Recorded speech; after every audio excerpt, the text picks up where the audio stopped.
하나님의 말씀 보겠습니다. 시편 23편 1절에서 6절까지 우리 한 절씩 교독하겠습니다. 여호와는 나의 목자시니 내게 부족함이 없으리로다.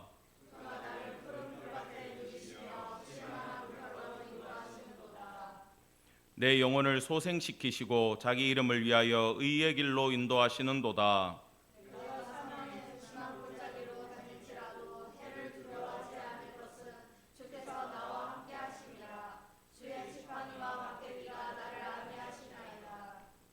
주께서 내 원수의 목전에서 내게 상을 차려주시고 기름을 내 머리에 부으셨으니 내 잔이 넘치나이다.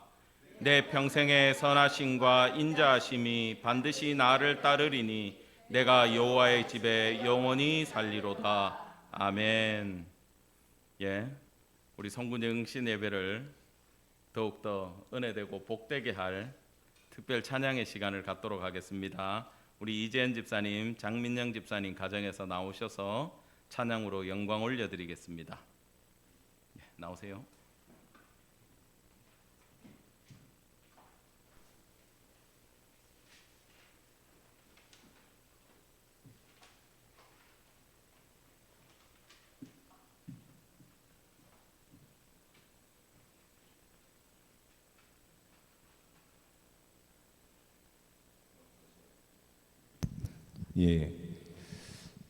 제가 이 찬양은 예전부터 많이 불렀던 찬양인데 최근에 제가 성경을 읽다가 욥기를 읽게 됐습니다. 근데 욥기에서 바로 이 찬양이 욥이 하나님께 드린 고백이었더라고요. 근데 욥이 그 상황이 어땠냐 하면 쉽지 않은 상황이었어요.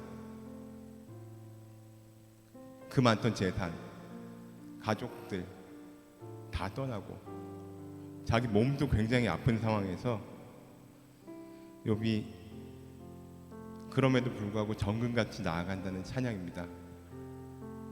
이 찬양을 왜 선택을 하게 됐냐 하면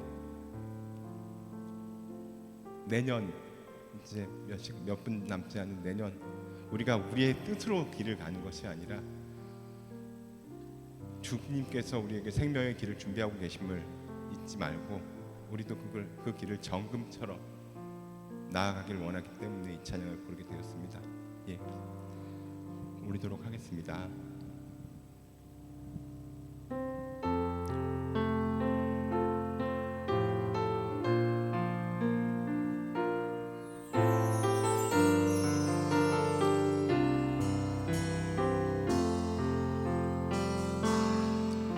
주가 보이신 생명의 길 나 주님과 함께 상한 마음을 들이며 주님 앞에 나가리.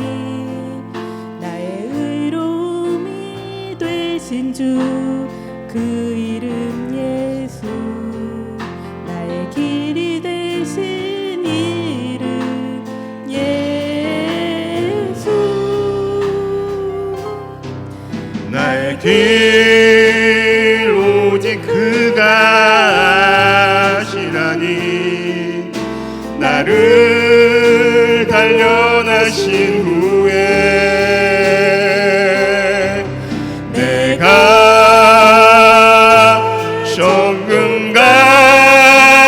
정금같이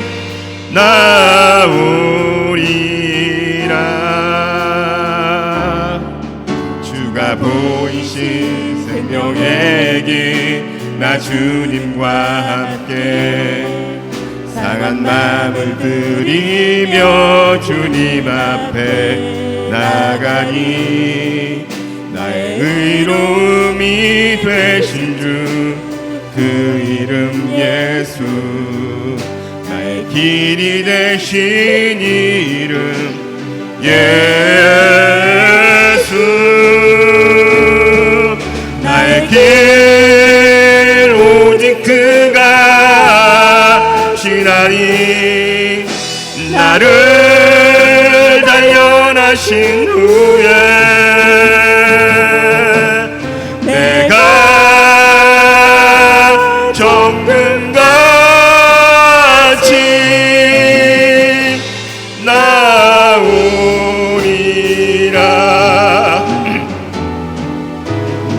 길 오직 그가 하시나니 나를 단련하신 후에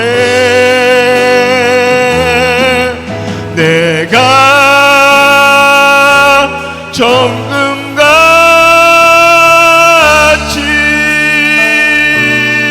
나오리라.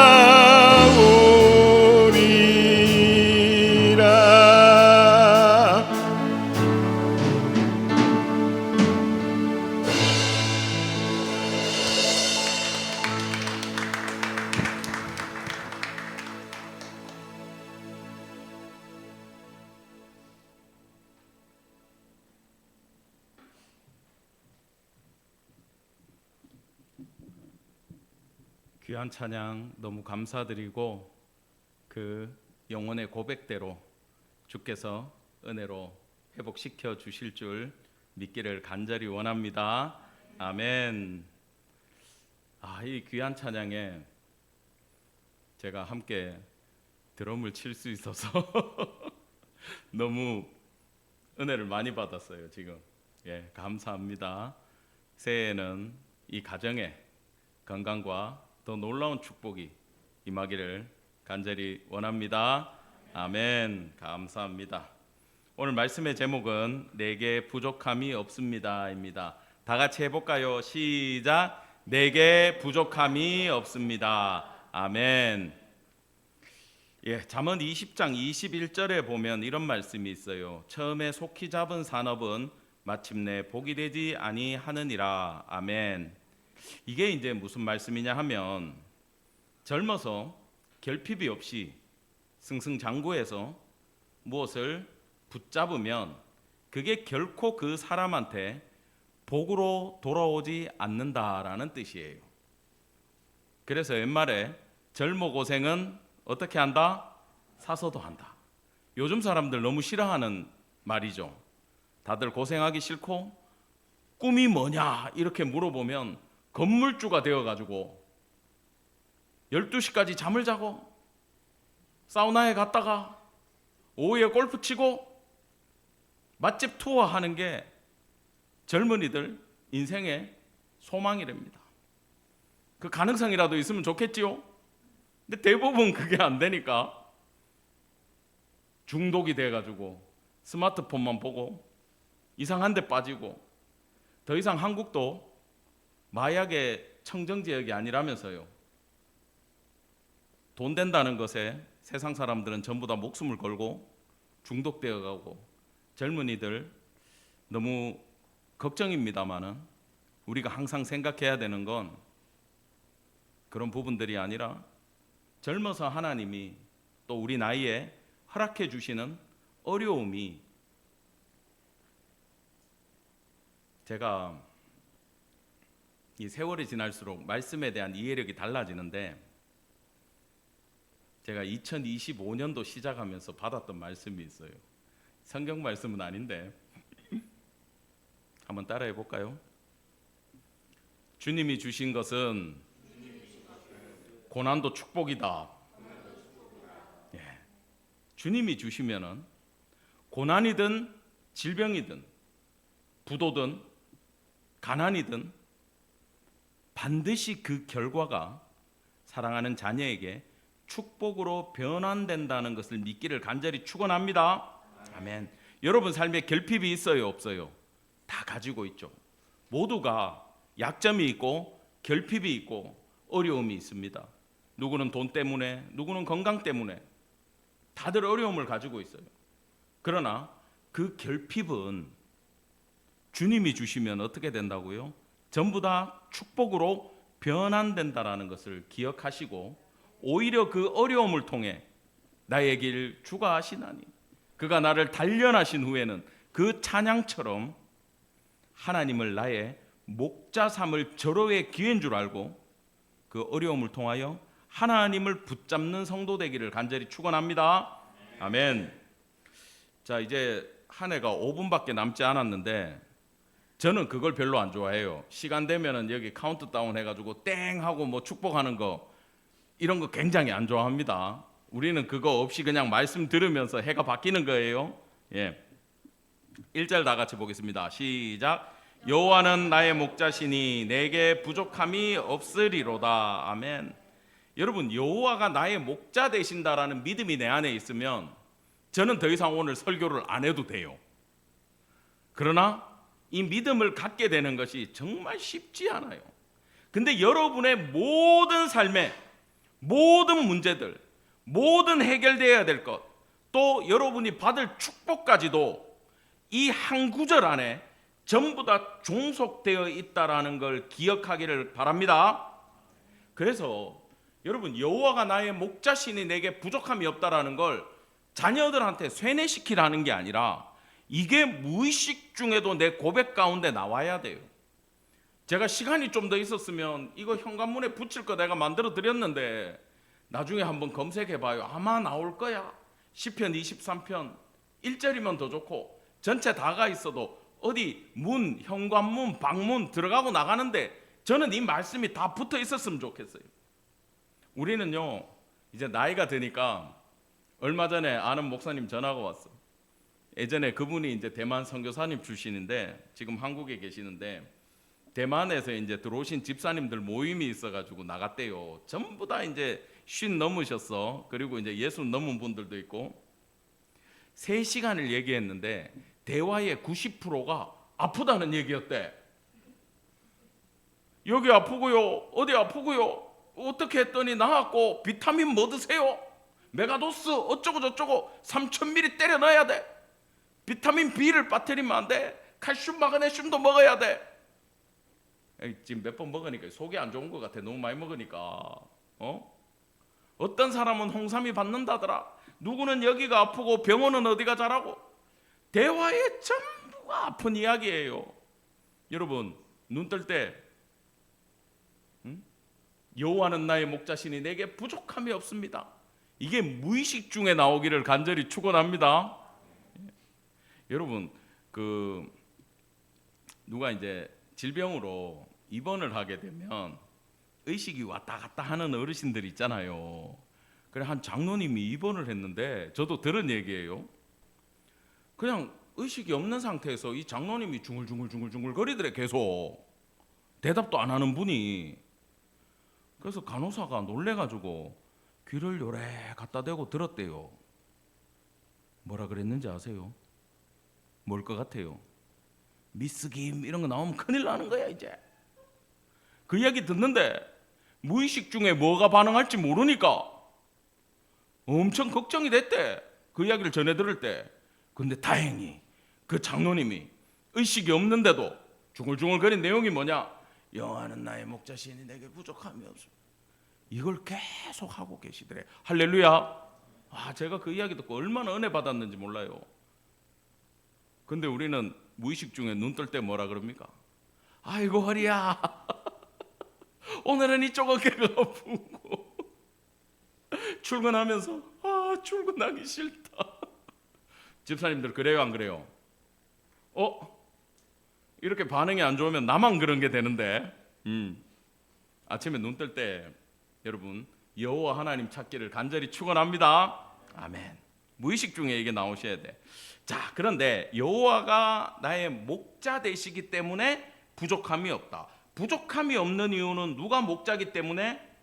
여호와가 목자기 때문에 나는 부족함이 없다. 그러면 이 본문을 이해하려면요, 여호와가 누군지 깨달아야 돼. 여호와는 하나님의 성호인데 이 하나님의 본명은 아니에요. 하나님의 본명은 알 수가 없어.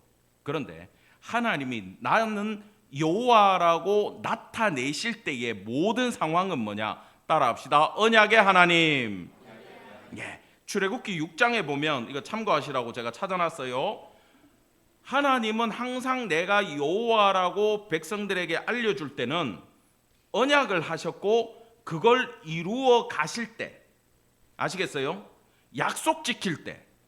그러니까 하나님한테 뭘 내가 받기로 했는데 하나님이 까먹은 것 같아. 그러면 우리가 기도할 때 누구를 찾으면 된다고? 여호와. 야, 이런 건 기가 막히게 기억하는구나. 여호와 하나님 찾으면 하나님, 그래, 내가 약속했지, 언약했지, 내가 지킬게, 만들어갈게, 그 약속을 행하시게 된다라는 거예요. 그래서 여호와는 나의 목자시니, 그러면 이 목자가 내 인생을 어떻게 목적지까지 완벽하게 이끌어 가시는 분이라는 뜻임을 여러분 기억하기 바랍니다. 아멘. 그러면 이 본문에 나오는 6절까지에 나오는 마지막, 여호와는 나의 목자시니 부족함이 없습니다. 그가 나를 푸른 초장과 쉴만한 물가로 인도하십니다. 또 인도하십니다. 나를 안위하십니다. 내 잔이 넘칩니다. 영원히 살리로다. 전부 다 미래형 동사예요. 아시겠어요? 지금이 아니고 앞으로 약속을 지키시는 여호와가 만들어가는 그러한 미래에 대한 확신을 담고 있다라는 겁니다. 그래서 3절에 보면 2절 건너뛰었어요. 좀 이따 봐요. 내 영혼을 소생시키시고 누구 이름 때문에? 자기 이름을 위하여. 할렐루야. 여러분, 여기에 집사님들, 성도님들, 나에게 있어서 내가 너하고 약속 때문에 이걸 지킨다도 아니고, 네가 나한테 잘하고 내 말씀대로 사니까 내가 지킨다도 아니에요. 하나님이 갑방이야. 하나님이 갑방이고 우리가 을인데, 갑이 일방적으로 계약하고 갑이 일방적으로 지키는 이유는 갑의 이름이 적혀져 있기 때문이라는 거예요. 믿으십니까? 을하고 상관이 없어. 여러분이 잘하고 잘못하고 상관이 없다니까. 누가 지킨다고? 여호와가 자기 이름을 사인을 했기 때문에 반드시 지키며 나간다는 것이 여기 나오는 자기 이름을 위하여 우리를 의의 길로 인도해 주신다라는 뜻임을 기억하기 바랍니다. 아멘. 그런데 말입니다, 다윗은 이럴 수 있다고 생각이 들어요. 왜냐하면 그는 이스라엘의 뭐였죠? 왕이에요.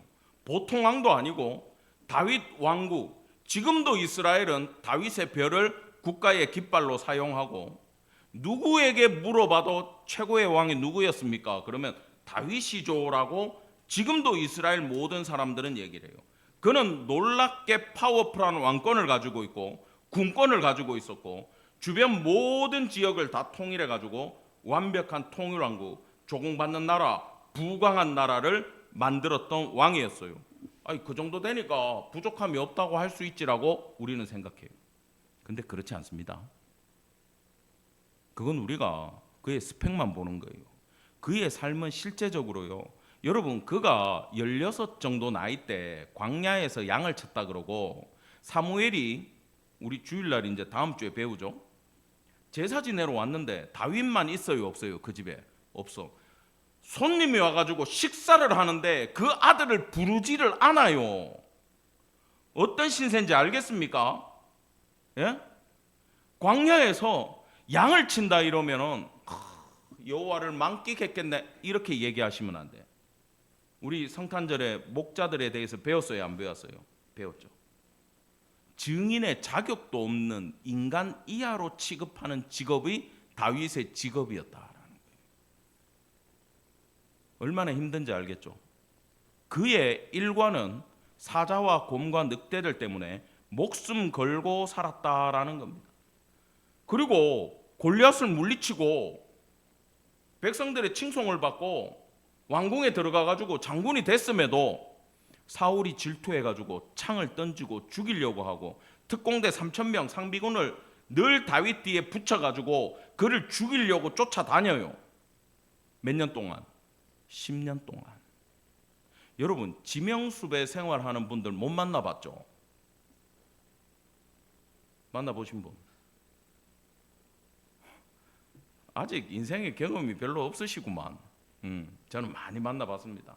많이 도와봤습니다. 정말 이 사람들 피해서 도망다니는 분들 제가 도와보고, 또 그 신분의 회복까지도 이렇게 도와주고 중국에서 사역을 했었는데,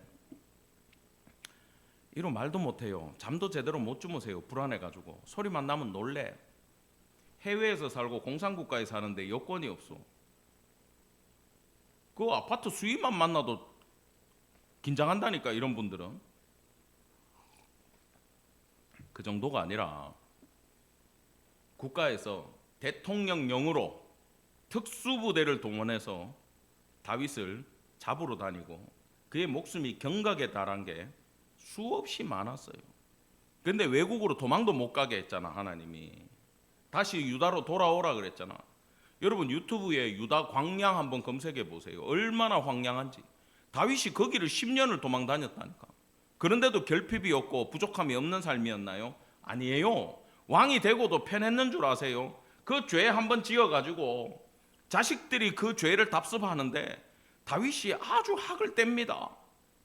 형제가 형제를 죽이고 강간하고 쿠데타를 일으키고 아버지 목에 칼을 겨누고 다윗이 도망다니고 말년에 세바가 반역하고 이제 병상에 누워있는데도 요압이 반란을 일으키고 죽을 때까지 다윗은요 평안함을 한 번도 못 누리고 갔어요.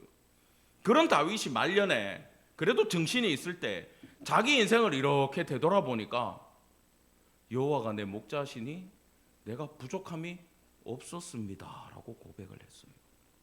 놀라운 이야기입니다. 이거 왜 그런 줄 압니까? 따라합시다. 결핍 때문이다. 예, 안정되어 있는 왕권이었고 건강이 좋지 못하고. 여러분 시편 나중에 한번 자세히 한번 공부해 보세요. 제가 기회 되면 다시 한번 강의를 하겠습니다만 녹화가 안 돼 있어. 40편까지 다 했는데 지금 파일이 없어. 보면요 다윗이 아파가지고 목숨이 경각에 달아가지고 하나님 살려주세요 살려주세요 얼마나 많은지 몰라요. 그 안에 그런 결핍 때문에 다윗은 하나님을 놓친 적이 있다 없다? 없었어요.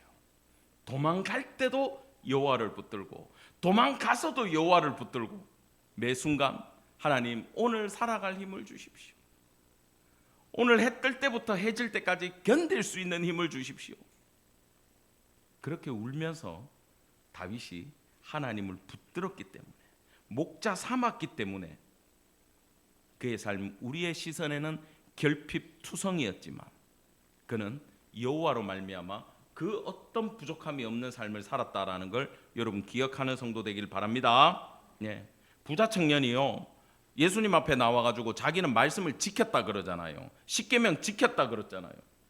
그는 이렇게 당당할 수밖에 없는 이유가 뭔지 압니까? 결핍이 없어요. 내가 부자고 국회의원이니까 만나는 사람마다 전부 다 내한테 인사하고 내한테 잘해줘. 근데 내가 또 종교적으로 완벽해. 그러니까 나는 겸손하고 착하고 말씀대로 살고 깨끗하고. 그러니까 예수님 앞에 나와가지고 과연 이것이 구원받을 수 있는 문제인가를 따지고 물으면서도 율법 지켜라 그러니까 어려서부터 다 지켰는데요. 자기 인격이 아주 출중한 줄 알아요? 아니에요.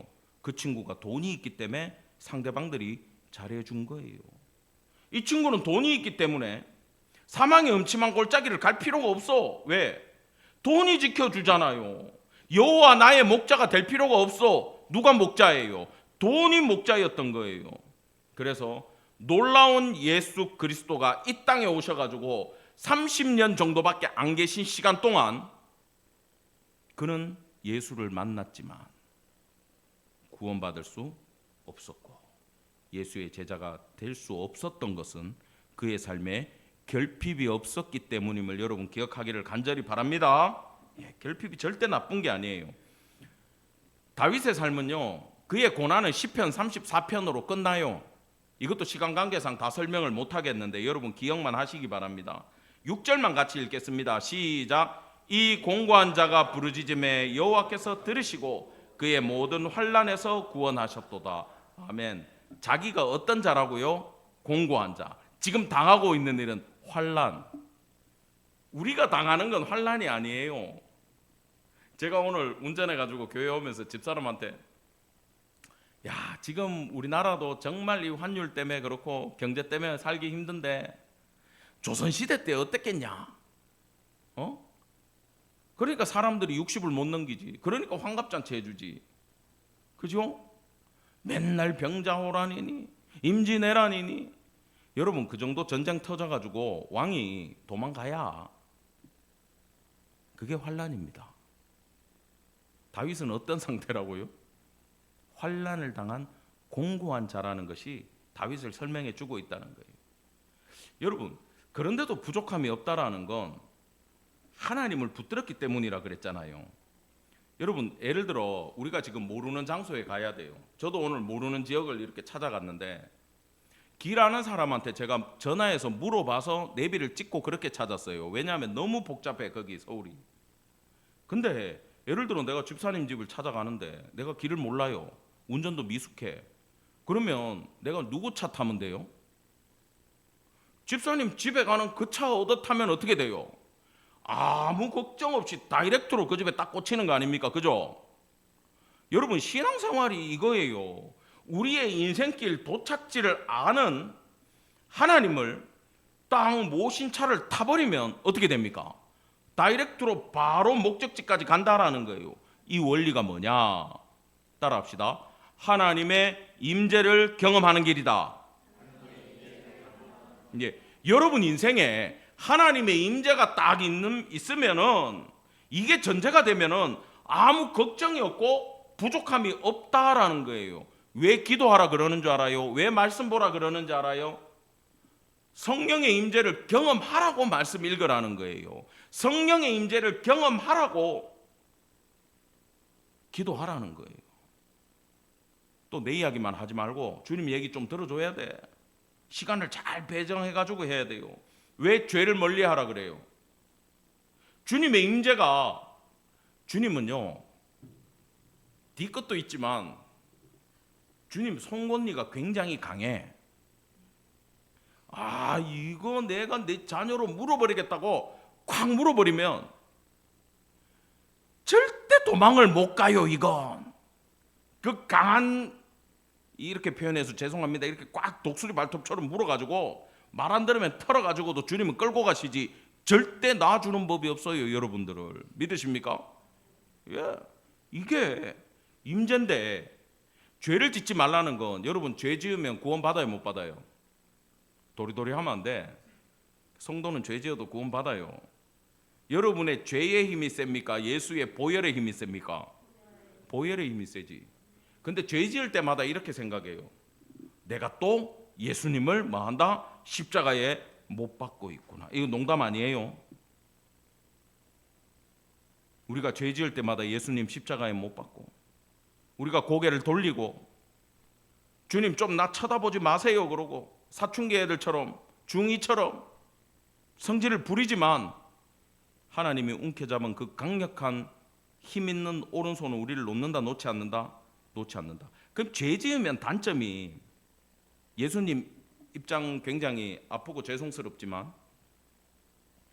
인간의 본성상 우리가 죄를 지으면 우리가 주님한테 고개를 돌려요. 기억하시겠어요? 그래서 주님의 임재가 있어도 우리가 경험을 한다 못한다? 할 수가 없다라는 거예요. 이 원리를 여러분이 이해하셔야 돼요. 예전에 한국에 90년대 많은 찬양 사역자들이 있었어요. 놀라운 은혜로 사람을 수천 명씩 한번 집회 때마다 거꾸로 때렸어요. 이분들이 능력의 종들이야.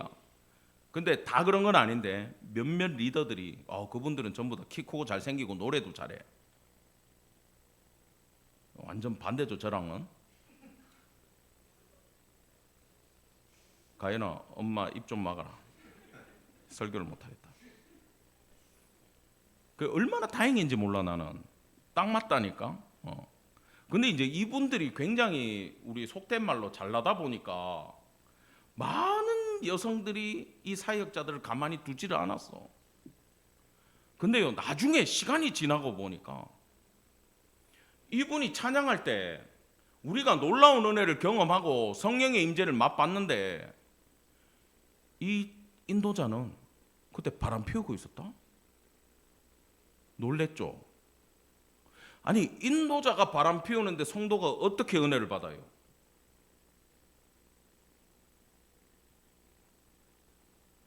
신학적으로 너무 빠지면 이 밤에 졸리는데 지금 전부 다 이 눈이 지금 팀해지고 있는데 이 얘기 하면 안 되겠다. 이 사람이 자격이 없어도 하나님이 회중을 사랑하면 다이렉트로 은혜를 꽂는다 안 꽂는다? 꽂아 주실 수 있는 분. 하나님 능력이 이래요. 근데 이 사람은 은혜를 받겠어 못 받겠어? 그 중요한 시간에 죄 때문에 이 사람은 은혜를 받을 수가 없는 거야. 그래서 죄를 멀리하라는 거예요. 자 그렇다면 목자 대신 주님의 임재를 경험하는 게 부족함이 없는 삶으로 간다까지 지금 연결이 됐잖아요. 그러면 우리는 어떤 죄 때문에 주님을 놓치는지 요 본문을 통해서만 보도록 하겠습니다. 민수기 21장 다 같이 시작. 백성이 하나님과 모세를 향하여 원망하여 어찌하여 우리를 애굽에서 인도하여 내어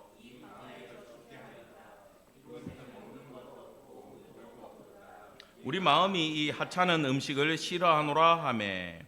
자, 지금 광야에 나와가지고 한 달 정도 지나니까 먹을 게 없어요. 그때 주님은 반석을 터뜨려가지고, 여러분 200만 명이 한꺼번에 물 먹으려면요 요 샘물 터져가지고 안 돼. 바위가 터져가지고 그냥 강이 만들어져 버려야 돼. 매일매일 그렇게 물을 먹이시고, 매일 아침 만나를 먹이시고, 고기 먹고 싶다 그러면 메추라기 바람에 날려 보내시고, 뜨거워요 그러면 구름기둥 바로 오고, 밤에 추워요 그러면 불기둥이 오는데, 이 사람들은 내 먹던 애굽의 음식이 아니니까 주님께 불평하기 시작했어요. 이게 뭐냐 하면은 먹을 게 없어서 한 불평이 아니라, 따라합시다. 하나님이 주신 것에 만족함이 없었다. 이거 잘 생각하셔야 돼요. 만족함이 없을 때 뭐가 나와요? 불평이 나와요. 제가 가끔 누구 만나가지고 불평하는 분들 얘기를 이래 들어보면은 부자야, 가진 게 많아, 가정도 굉장히 복돼. 근데 마음에 불평이 있어. 왜? 만족하지 못하기 때문이에요. 여러분 하나님의 입장 한번 볼까요? 이 똑같은 상황에 하나님의 입장이 신명기 2장에 나와요. 7절 다 같이 시작. 내 하나님 여호와께서 내게 하는 모든 일에 내게 복을 주시고 내가 이 큰 광야에 두루 다님을 알고 내 하나님 여호와께서 이 40년 동안을 너와 함께 하셨으므로 내게 부족함이 없었느니라 하시기로. 아멘. 하나님이 그 광야길에 함께 하심으로 말미암아 백성들에게 그 어떤 부족함도 없었는데, 부족함 없이 부어주셨는데, 왜 이 백성들은 정말 셀 수 없는 불평을 하면서 그 귀한 시간에 하나님의 임재를 경험하지 못했냐라는 거예요. 여러분 하나님께 이들이 받은 축복은 너무너무 많아요. 광야 안 가보셨죠? 나는 유대 광야 말고 다른 사막에 가봤어요. 바닥에 신발 못 디뎌요. 맨발은 상상할 수 없어. 정말 죽을 것 같아 그냥. 근데 그들을 40년 동안 거기서 살게 해주셨다. 놀라운 은혜입니다. 그러니까 하나님이 나중에 내가 40년 동안 독수리 날개로 업어가지고 가나안 땅까지 왔지 않냐, 이렇게 얘기하시는 게 맞아요. 너무 많은 걸로 그들에게 부어주셨는데 이들 속에는 만족함이 없었다라는 겁니다. 왜? 하나님이 허락하신 이상의 것을 요구했기 때문이에요. 그럴 수도 있지. 여러분 같은 메뉴 몇 번 먹으면 힘들어요, 안 힘들어요? 네, 누구한테 말은 못하는데 여기 건물 관리 소장님이 이 지하실에서 다른 분하고 일을 하면서 얘기하더라고. 아유 큰일 났어 그러는 거야. 그럼 뭐가 큰일 났는데 친구가 물어보니까, 다른 수희 아저씨가 물어보니까 마누라가 육개장을 이만큼 끓여놓고 친정에 갔대. 새해가 되도록 안 올 거래. 이놈의 옆에 내하고 같이 가기로 했는데 국을 끓이더라고. 무서워요 안 무서워요? 이 요리 못하는 남자들은요, 와이프가 곰탕 뼈다귀 사와가지고 삶았다, 죽어요 아주. 그 느끼한 걸 매일 삼시세끼를 먹어야 되잖아 집에서. 또 그거 다 안 먹으면 혼나. 비싼 걸 해놨는데 손도 안 댔다면서 혼나지 또. 요 혼나는 남자들 지금 막 웃고 있네. 냉장고에 꽉꽉 채워놨는데 손도 안 대고 짜장면 시켜 먹었네. 왜냐하면 우리 여집사님들 이해를 해주셔야 돼. 저는 정말 솔직하게 같은 메뉴를 같은 날 정말 웬만큼 맛있지 않으면 2번을 못 먹겠더라고. 교만한가요? 죄송합니다. 근데 저보다 저희 집사람이 입이 더 짧기 때문에 괜찮아요. 본인은 한 끼밖에 못 먹어. 나는 2번은 먹는데. 이번에 그 교회 갈 때도 그러더라고. 미역국 많이 남아 있는데 아무도 안 먹어서 어떡하냐고 날 쳐다보면서 얘기하더라고. 내가 가지고 갈게 그러고 나 까먹고 그냥 왔지. 고의적으로. 괴로워요. 그 미역 퍼지면. 그 얘기 자꾸 세면 안 되는데. 이해는 된다라는 거야. 만나를 몇 년 먹었어? 40년을 먹었어. 제가 예전에 사역 처음 시작하고 주님이 먹여주시면 먹고 안 먹여주시면 굶겠습니다. 그리고 세상 일 다 버리고 사역에 뛰어들었을 때 집에 먹을 게 다 떨어졌어. 근데 제가 이 물류하시는 어떤 집사님이 그때 우리 교회 교인도 아닌데, 아이고 냉동만두가 유통기한이 다 돼가는데 선교사님 이거 선교사님들하고 나눠 먹어요. 다른 사람 주면 신고 들어가. 근데 한 차를 싣고 오셨네. 한 트럭을. 냉동만두가 지금도 기억나. 이 피가 밀가루가 아니야. 감자 전분으로 만들었어. 얼마나 쫄깃한데. 지금 웃는 분들 다 먹어봤어 그때. 그걸 우리 집 앞에 박스로 이렇게 쌓아놓고 가셨죠. 제가 그 전에 어떤 기도를 했냐 하면 먹을 것만 달라고 기도한 게 아니고, 주님 저도 우리 어떤 목사님처럼, 큰 교회 목사님처럼 선교사님들한테, 사역자들한테 좀 나눌 수 있도록 풍성하게 주시옵소서 그랬지. 나는 속으로 돈 달라 그랬지. 근데 내가 그걸 돈이라고 얘기를 안 했어. 만두를 그만큼 나누라고 주실 줄은 나는 상상을 못했어. 그래서 그 만두를요 집집마다 내가 이따만한 박스로 다 불러가지고 내가 아는 선교사님 그때 만두를 다 드렸어. 근데 이 사역자들은요 주님이 주신 것도 못 버려요. 제가 한 이틀 동안 먹다가 그때 내가 깨달았어. 40년 동안 만나는 힘들었겠다. 같은 메뉴잖아.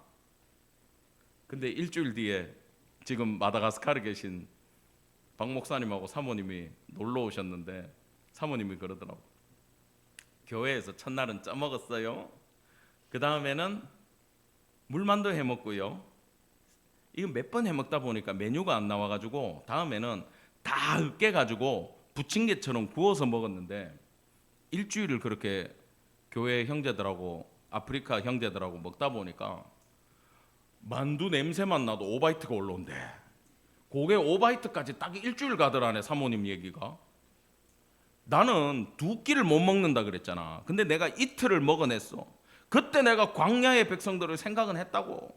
근데 말입니다, 골로새서 3장 5절에 맨 끝부분만 우리 형광펜만 읽겠습니다. 시작. 탐심은 우상숭배니라. 저는요 이 말씀이 너무 충격적이에요. 탐심 가질 수도 있지, 욕심 가질 수도 있지. 근데 왜 이게 우상숭배까지 가냐는 거야. 이게 죄의 뿌리를 가지고 있기 때문이에요. 여러분 이걸 조심하셔야 돼. 불평할 수 있고 힘들 수 있고 욕심 날 수 있어요 인간은. 근데요 지금 여기서 우상숭배라고 하는 죄는 뭐냐, 하나님이 주신 것 이상으로 내가 탐을 내면 이건 우상숭배고, 하나님이 주신 것만으로 만족함이 없는 상태이기 때문에 이게 죄가 되는 거예요.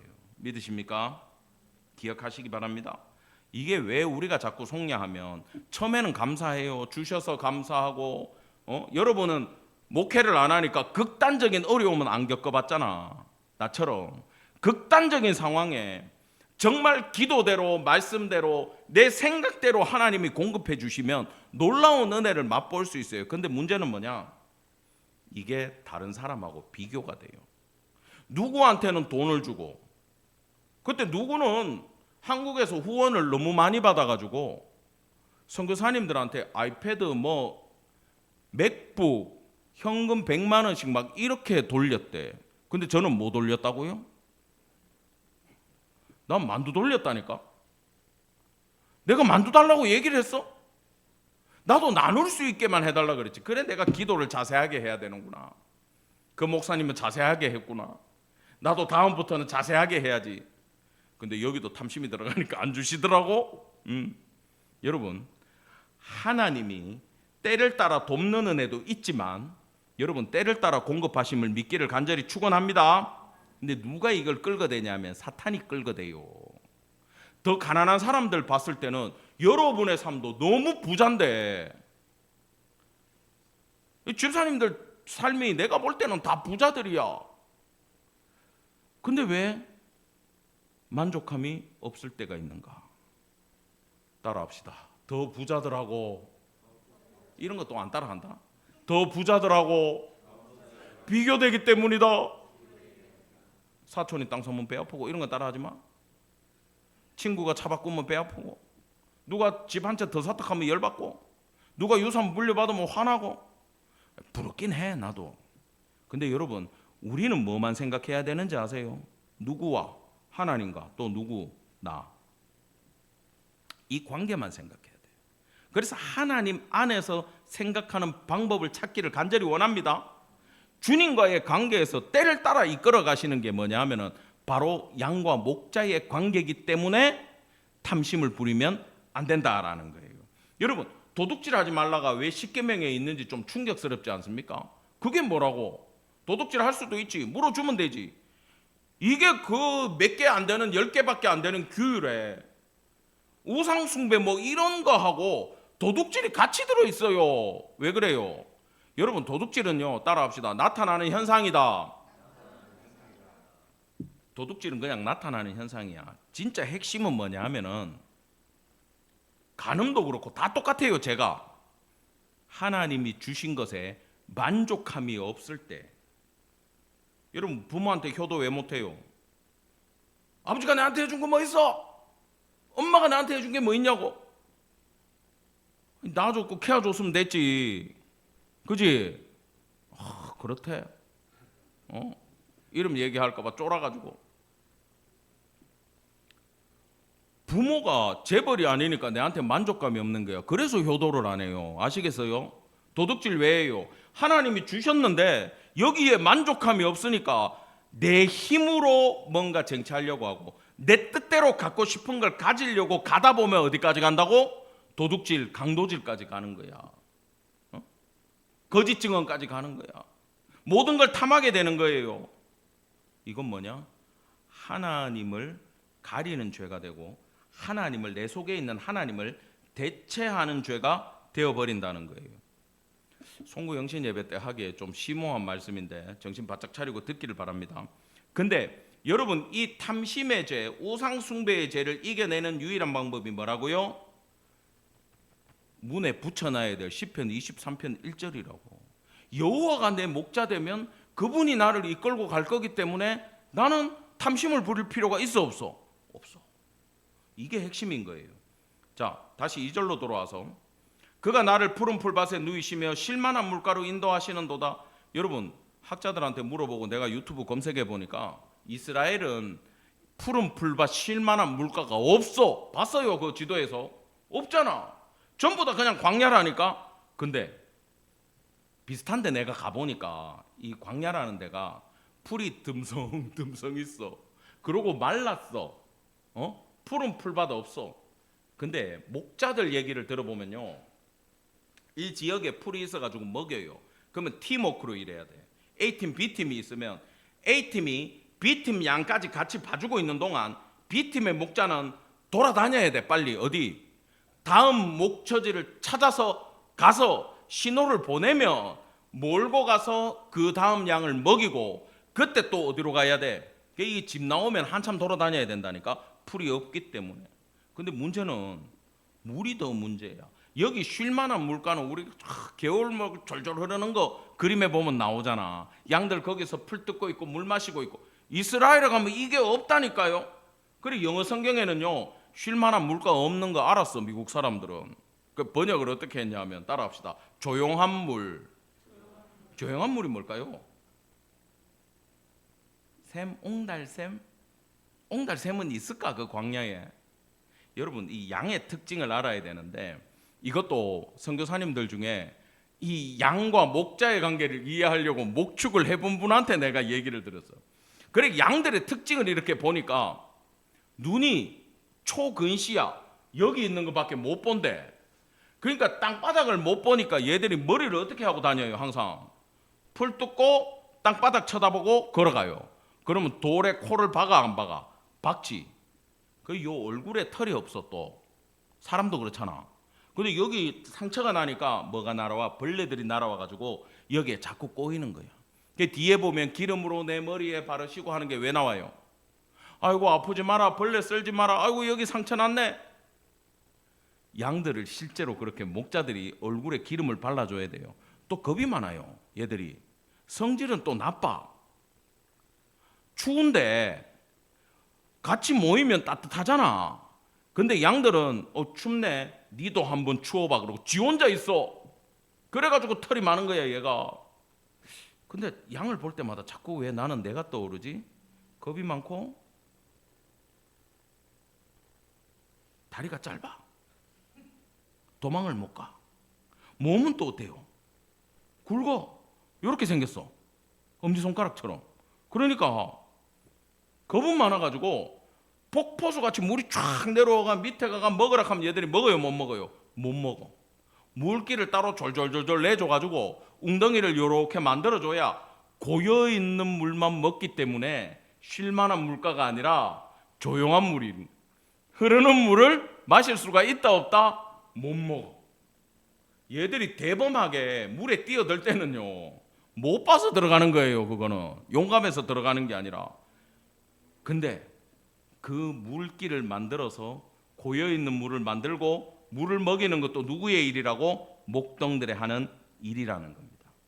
그러면 하나님이 저와 여러분의 삶을 목자 되신다면 얼마나 섬세하게 이끌고 가시겠어요? 그래요 안 그래요?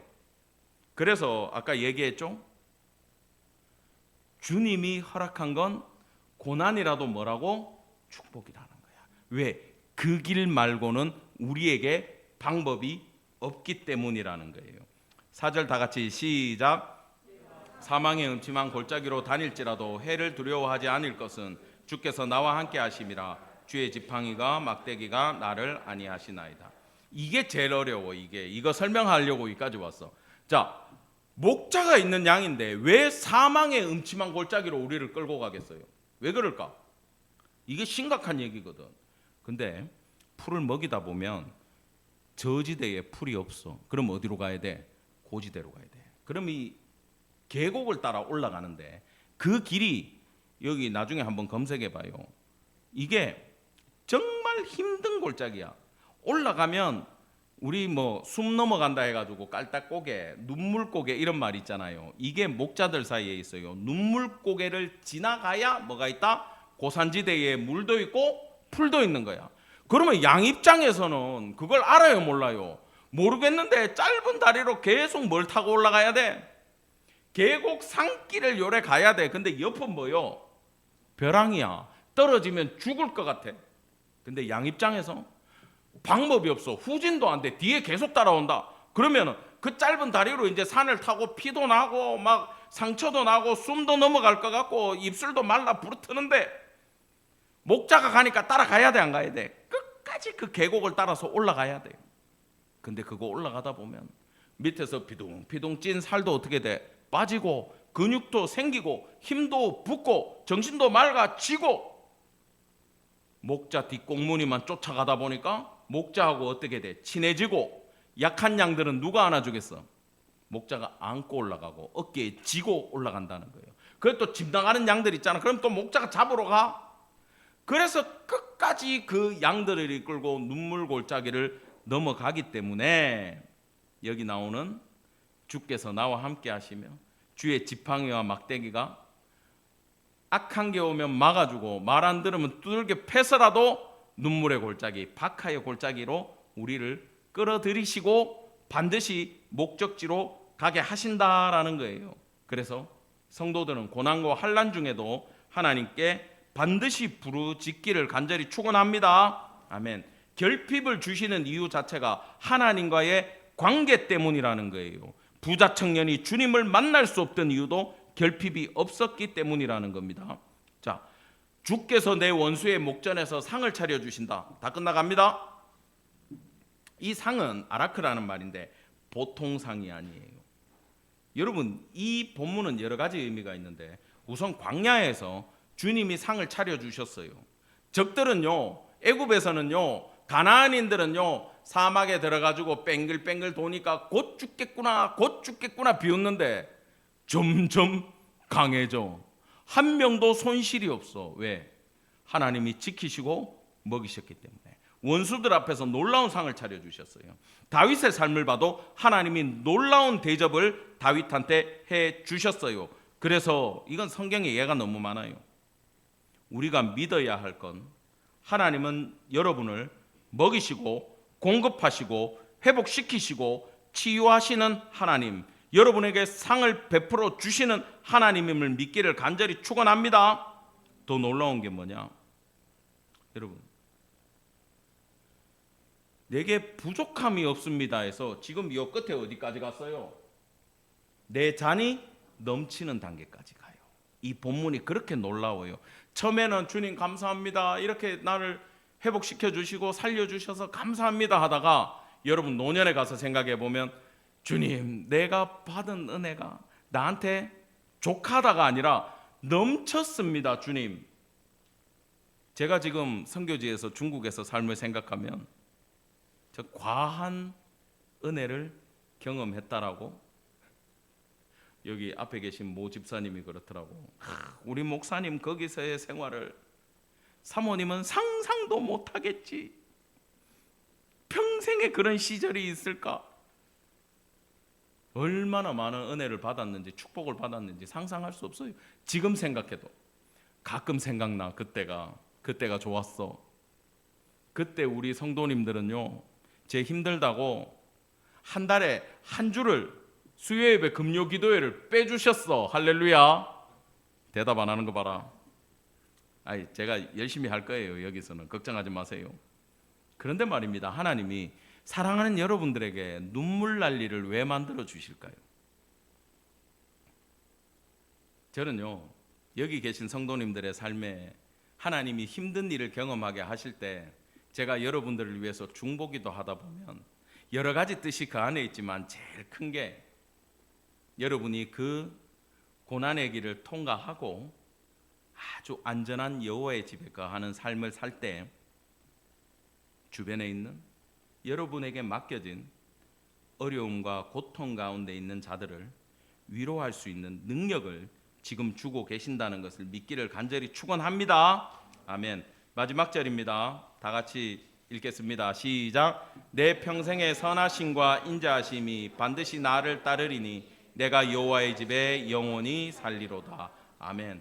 여호와의 집이라고 하는 목적지에 도착했어요. 목적지에 도착하려면요, 사망의 음침한 골짜기를 지났어요, 안 지났어요? 지나서 왔어요. 여러분, 살아생전 우리 목자 되신 예수님 붙들고 고난의 길을 가보고 주님이 나의 목자 되신다는 고백이 있는 자들만 마지막에 진짜 내 육신이 죽어서 천국 가야 될 때 예수님 손 붙잡을 수 있음을 기억하시기 바랍니다. 아멘. 최종 목적지 하나님의 나라까지 하나님이 이끌고 가셔서 영원한 삶을 허락해 주신다는 거예요. 사랑하는 성도 여러분, 인도하시리로다, 아니하시리로다, 이 말의 문법이 수동태예요.